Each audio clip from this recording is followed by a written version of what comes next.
how can other people tap dance to work? What's the secret of that? You find your passion. You find your passion. I was very, very lucky to find it, when I was 7 or 8 years old, and fortunately, my children have found their passion. One son loves farming like nothing else. One son loves music like everything else, and all three of them love philanthropy and what they get to do.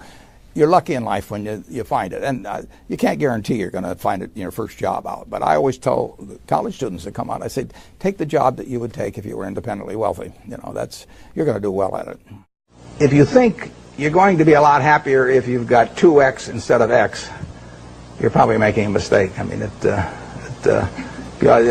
you ought to find something you like that works with that, and you'll get in trouble if you think that making 10X or 20X is the answer to everything in life, because then you will do things like borrow money when you shouldn't, or maybe cut corners on things that your employer wants you to cut corners on. Or it just doesn't make any sense. You won't like it when you look back on it. 3 things in hiring people. Look for integrity, intelligence, and energy. And he said if the person didn't have the first 2, that the latter 2 would kill them. Because if they don't have integrity, you want them dumb and lazy. You don't want them smart and energetic. It never bothered me if people disagreed with what I thought, as long as I felt I knew the facts. I mean, there's a whole bunch of things I don't know a thing about. I just stay away from those. So I stay within what I call my circle of competence.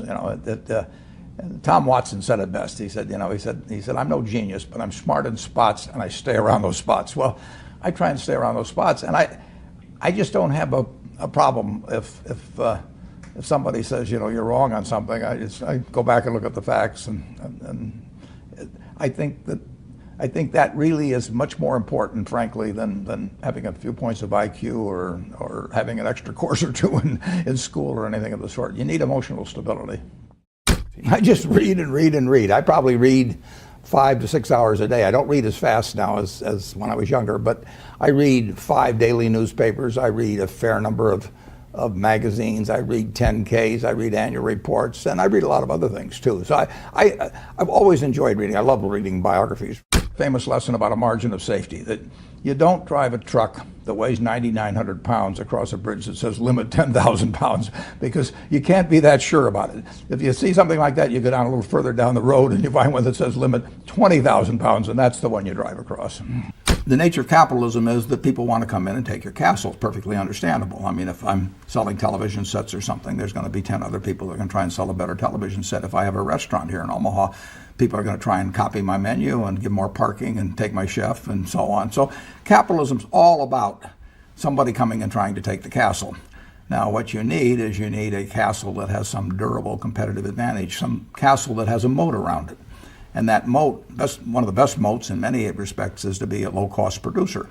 But sometimes the moat is just having more talent. I mean, if you're the heavyweight champion of the world and you keep knocking out people, you've got a competitive advantage as long as you can keep doing it. And it's very profitable if you're the one that happens to be able to do it. If you can turn out great motion pictures, I mean, Steven Spielberg, I mean, he's a fellow to bet on, and it has enormous economic value. You'd be surprised at my days. I mean, they're very unstructured, no meetings. None. I mean, I don't like meetings, and I read a lot. I wish I were a faster reader. I'd get more done. But I do read a lot, and I'm on the phone a moderate amount. Our businesses run themselves basically out there. My job is allocating capital, and that's what I'm thinking about.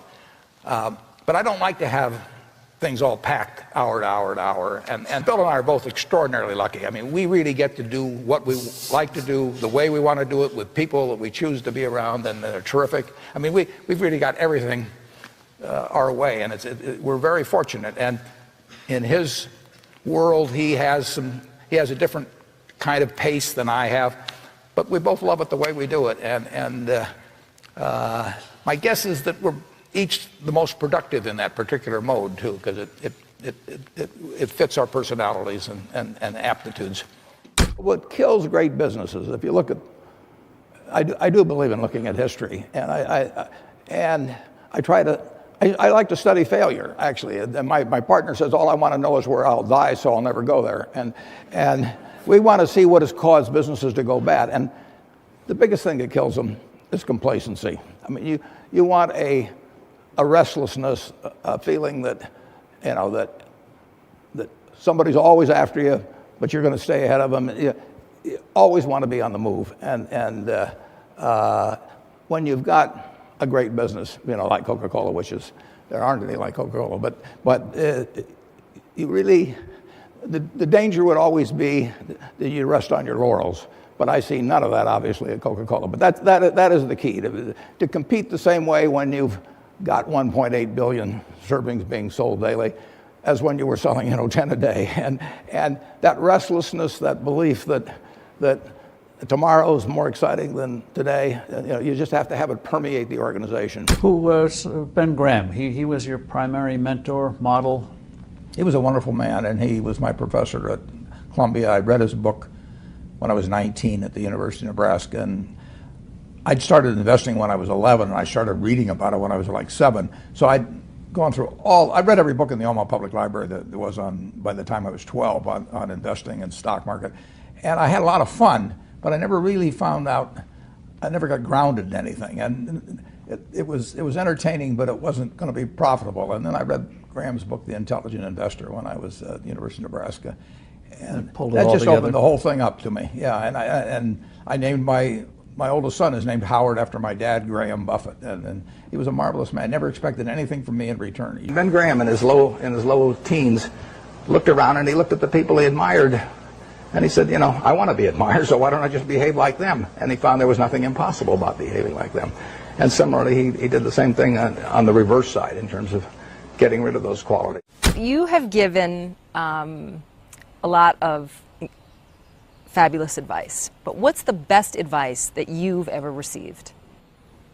Well, I received it in a variety of forms, particularly from my father when I was very young. But I mean, he basically, I think, taught me how to live. Not that I did it perfectly or anything like that, but I mean, he was giving me lessons, but he wasn't doing it by preaching to me. He was doing it by example. But basically, well, the biggest lesson, in a sense, I got is the power of unconditional love. I mean, I think there is no power on earth like unconditional love. And I think that if you offer that to your child, I mean, you're 90% of the way home. And there may be days when you don't feel like it. It's not uncritical love. That's a different animal. But to know you always can come back, I mean, that is huge in life. That takes you a long, long way. And I would say that every parent out there that can extend that to their child at a very young age, it's going to make for a better human being. And you felt like you got that kind of unconditional love from your dad? I absolutely did, yeah. That is a powerful thing. It is a powerful